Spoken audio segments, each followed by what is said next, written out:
In 1877, a French visitor counted the people living on Easter Island. There were 111.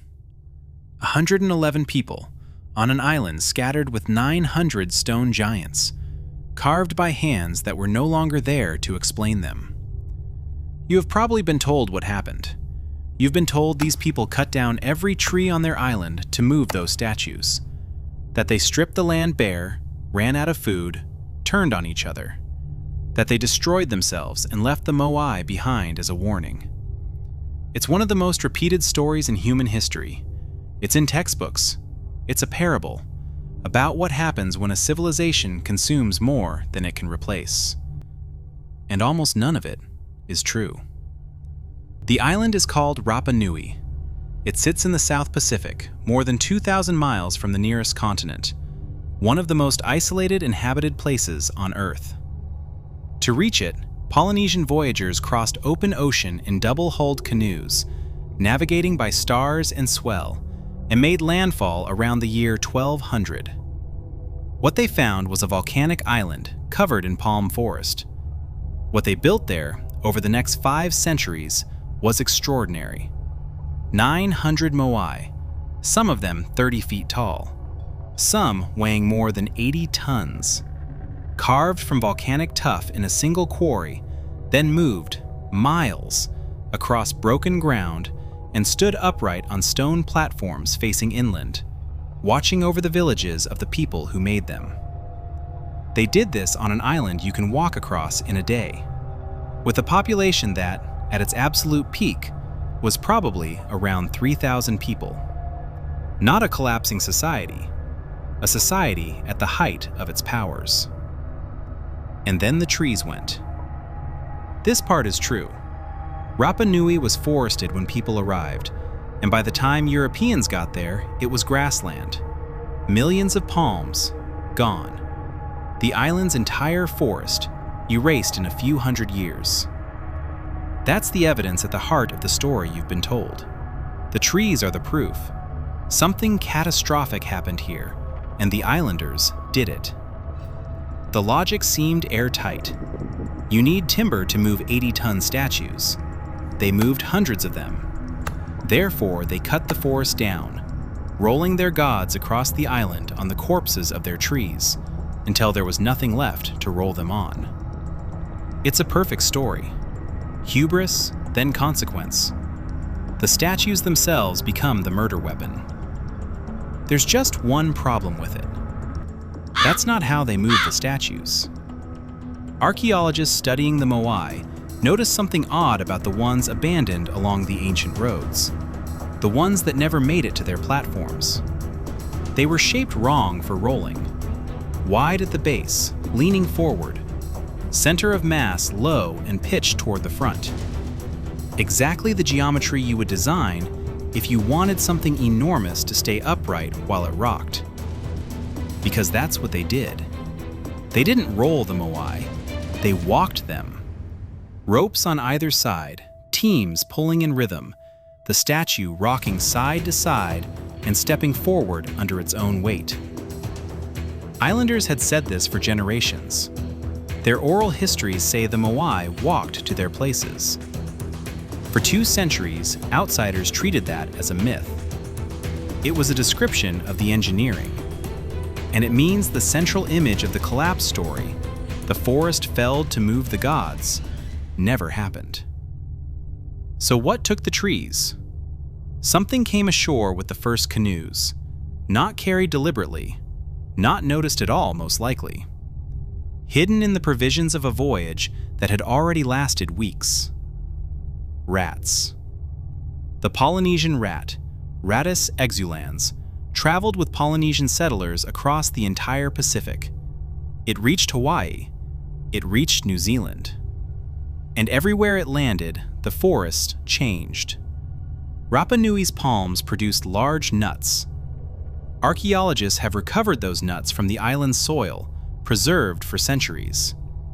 A great many of them have something in common. They have been gnawed through by rats.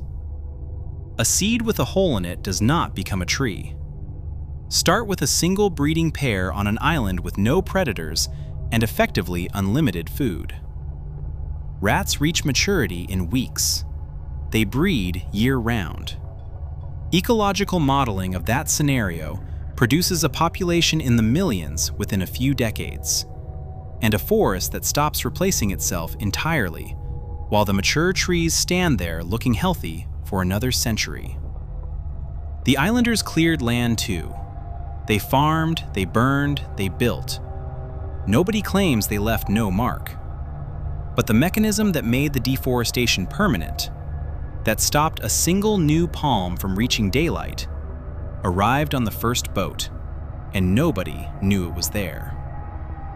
Now, here is where the collapse story says the people starve.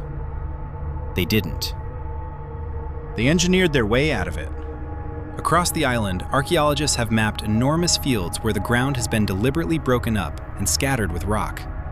Millions of stones hauled and placed by hand. It's called lithic mulching. The rock holds moisture in the soil, moderates temperature, shields crops from the salt wind, and releases minerals as it weathers. It is a sophisticated agricultural technology, developed under pressure, and it worked. They lost their forest, and they built a new way to feed themselves out of the one thing the island had left: volcanic rock. For a long time, this was an argument between archaeologists. Two readings of the same ruins. Then, the genetics arrived. In 2024, researchers sequenced the genomes of 15 ancient Rapa Nui individuals. If a society has crashed, if a population falls off a cliff and only a fraction survives, that event is written permanently into the DNA of everyone who comes after. It is one of the clearest signals in all of genetics. They looked for it. It isn't there. No crash, no bottleneck, no genetic scar in the centuries before European contact. Separately, researchers modeled the island's population using around 200 radiocarbon-dated archaeological samples, testing what the physical record actually supports.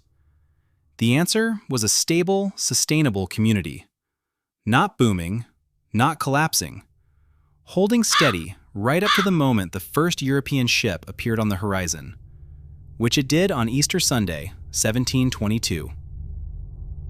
What follows is not complicated, and it is not ambiguous. Contact brought disease to a population that had been isolated for 500 years and had no immunity to any of it. Then, in 1862, ships arrived from Peru. Not explorers, slavers. Over a period of months, raiding parties took roughly 1,500 people off the island, around half of everyone alive there, and shipped them to work the guano mines of the Chincha Islands. Almost none of them came home. When international pressure eventually forced Peru to return the survivors, there were barely a dozen left to return. They carried smallpox with them. It spread across an island that had just lost half its population, most of its elders, and nearly everyone who held its knowledge.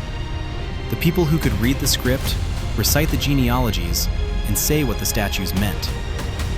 By 1877, there were 111 people left. The society did not consume itself. It was taken apart from the outside, in 15 years, by people who kept records of doing it. So why does the other story survive? Because it's more useful. A civilization that destroys itself is a lesson we can hold at a distance and learn from. A civilization destroyed by slave ships is an accusation. One of those is comfortable. One of them is not. Only one made it into the textbooks. 900 moai remain. Most are still there, some standing, some toppled, some unfinished in the quarry where the carving stopped. They face inland. They always did. They were never watching the sea for ships. The rock gardens remain, spread across the island in the shape of a solved problem. And the people remain. That's the part the story leaves out. There are around 7,000 Rapa Nui alive today, on the island and beyond it, descendants of the 111.